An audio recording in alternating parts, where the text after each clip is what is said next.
So we'll back up to 1933 when, as a naval officer, he is assigned as the radio operator on a research mission into the Caribbean on a yacht owned by a man named Eldridge Reeves Johnson. And Johnson's is a name that we should also remember because while we give Edison credit for inventing recording, Eldridge Reeves Johnson invented the recording industry.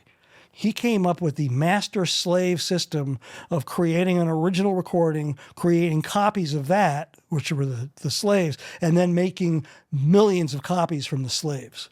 That was the way records were made until they started making CDs in the 1980s.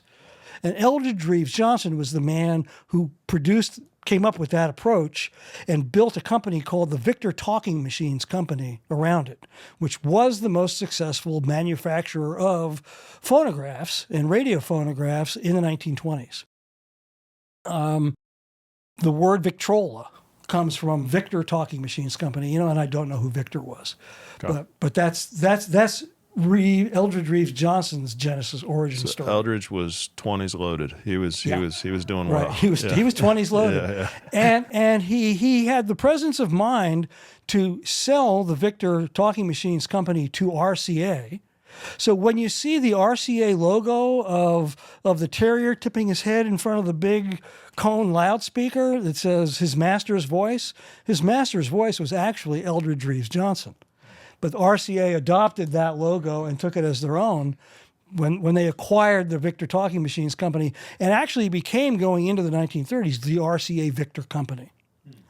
And Johnson was paid like $25 to $30 million for his company, which would translate into hundreds of millions. And he took some of that money and built the second largest private yacht in America. It was called the Caroline. It was second only to J.P. Morgan's yacht, the Corsair, in overall length. And there it is. That's the yacht that Townsend Brown was invited to voyage on through the Caribbean in 1933. And when the Caroline stops on its way to the Caribbean in Nassau in the Bahamas, they take a visitor on board for dinner. That man was William S. Stevenson. And there's a story behind how I learn all this stuff, because Linda Brown and I knew nothing. And after a year trying to learn anything, we still knew nothing until a colleague, a classmate of hers who was drawn into whatever network Townsend Brown was part of, which I think traces its origins to the yacht Caroline in 1933, that character showed up and began corresponding with us. I codenamed him Morgan. And Morgan was the one who started referring to this mysterious consortium as the Caroline Group, because Brown became associated with it when he went sailing on the yacht Caroline in 1933. And so 33 to 42, there could have been some weird stuff happening. So because of the break in 42, and because of things that happened during the 1930s with Brown as a sort of part-time naval officer, I think that there was work being done behind the scenes, but not as classified military research. It was being developed privately with funds that were being provided by the Caroline Group. Sure. And it was before the war. I mean, there was less of a secrecy probably. That's there was right. less needs to classify everything. We didn't have that national security that National Security Act where, everything became dark black budget stuff. I'm sure it was just a different time. Well, there were security apparatuses put in place during World War I that sort of atrophied after the war. And in their place, the story we're telling goes, some of these private individuals like Eldridge Reeves Johnson and a man in England named William S. Stevenson, who had industrial interests in electronics industries, formed a kind of a loose consortium to keep track of what else was going on around the world. So that at its very basic level is what I think we're referring to as the Caroline Group. And when the Caroline yacht is on its way to the Caribbean and stops overnight in Nassau in the Bahamas, and Nassau plays a peripheral role in the story too, a man comes on board to have dinner And that man is identified as William S. Stevenson. And for the sake of context, in 1933, we will fast forward to World War II, when William S. Stevenson is called upon by Winston Churchill to organize Britain's security apparatus for the coming war. So if you've ever heard the expression, a man called intrepid, intrepid was the code name that Churchill gave to his master spy, who is William S. Stevenson. So that's a point of context. That's Stevenson during World War I. And he made some contacts and met people in the British security and intelligence establishment during World War I. So that's how he becomes part of that world. And so we are discussing and speculating that Stevenson and Johnson were kind of industrial allies. And Stevenson comes on board and is introduced to Townsend Brown. And that's when this group becomes interested in Townsend Brown, and he is effectively recruited into what we're calling the Caroline Group because of his advanced knowledge of radio science and because of the interesting ideas that he's harboring. And yeah, radio science. I guess radio science includes potential propulsion Well, he had demonstrated propulsion devices based on the ideas that he had talked to Paul Byfeld about prior to that. They are illustrated in that magazine article that was released in 1922 in Popular Science. He has demonstrated a purely electrical means of propulsion. Yeah. And all of a sudden there's Foo Fighters showing up everywhere. Yeah, well, now we're going down door number 4. Right. Yeah. So what next? So what happens next? And we're still in the 30s, I guess. After this meeting, I'm going to make these associations. Now, this will be somewhat fresh because I'm going off on a couple of angles here that I've not discussed previously because we're kind of trying to sort out some of these things. So we already talked about having had some facility at the University of Pennsylvania. And actually, Eldridge Reeves Johnson was one of the benefactors of the University of Pennsylvania. And there was a Johnson School of, I think, medicine or radiological medicine at the University of Pennsylvania. There was an episode in 1936 when Townsend Brown is assigned as a lieutenant on a voyage on a vessel called, coincidentally enough, the USS Nashville, coincidentally, just because that's where I live now, Nashville. And while that vessel is in England, it is loaded with something like $36 million worth of gold bullion. And this lowly lieutenant is instrumental in counting each crate as it goes on board.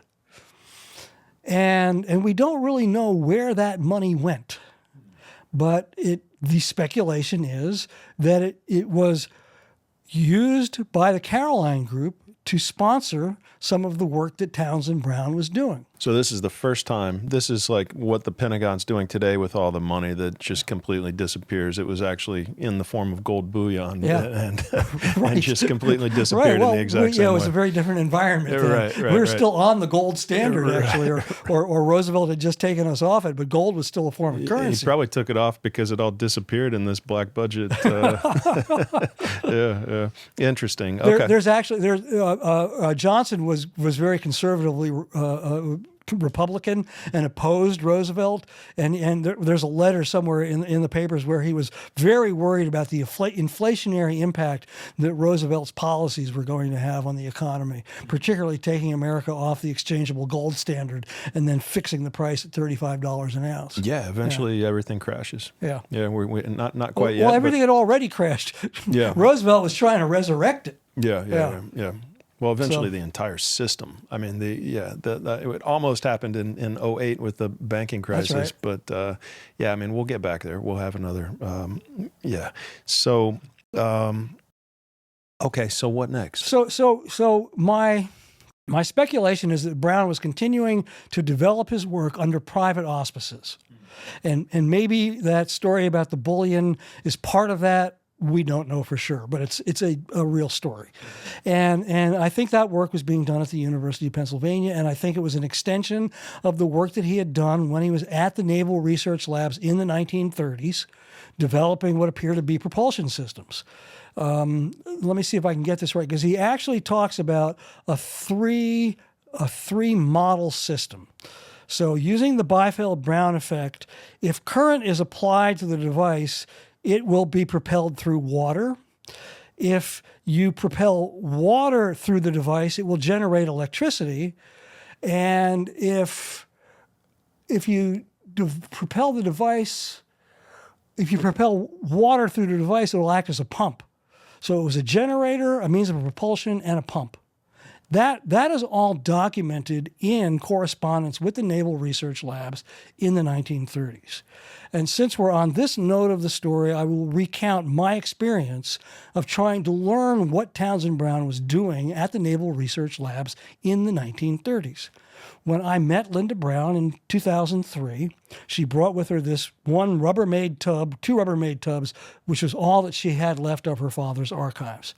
And in those archives, I found letters that he had exchanged with the Naval Research Labs in the 1930s. These letters, some of them bearing Naval Research Labs letterhead. So in 2004, 2005, I filed a FOIA, Freedom of Information Act request with the Naval Research Labs, demanding any and all information they had on the service and work of a man named Thomas Townsend Brown at the Naval Research Labs in the 1930s. And after about 6 months, I got a letter back that said that they were unable to find any information about this individual. So, paraphrasing, never heard of the guy. Yeah, didn't exist. Right. And that letter ends with saying, if I think that their findings are in error, I can file an appeal. Please provide whatever documentation you have to support your appeal and send it to this address. So I made photocopies of all the letters that I had, and I sent it to that officer and said, here is the evidence that we have that Townsend Brown worked for the Naval Research Labs in the 1930s. Please find whatever additional information that you have and provide it to us. And I got a letter back that said in its very official language, never heard of the guy, and don't ask again. Wow. End of appeal. Don't ask again. Wow. Yeah. So, I mean, I've got the hard evidence here in my hand, and they're saying don't ask again. Right. So what do you think happened there? Like, do you think that came from a higher up? Do you think, like, what's the story? Well, I've introduced into the story. I mean, this is the part, I kind of want to go, can we go back to talking about Farnsworth? Because I know that story. It's white. It's all on the surface. Right. What convolution do you want to fall into in this one? Right. I mentioned the character that I codenamed Morgan, who I believe is recruited into whatever organization Stevenson had formed with Eldridge Reeves Johnson, that Townsend Brown became a part of, and then he became part of the national security establishment himself. Morgan used an expression that I think is the answer to the question, what happened? He said Brown's records were sheep-dipped. And that would be an agricultural term by which pests that get into the what do you call the wool of the sheep? To remove it, they just dip the sheep in a vat of some chemical, and those pests are removed. And so that was the expression that was used to describe Townsend Brown's records. They were sheep dipped and gone, dissolved into a vat of acid. Right. But the don't ask again thing is a little bit daunting, Well, the official language was, we are unable to find the records that you seek, and this is the end of your appeal.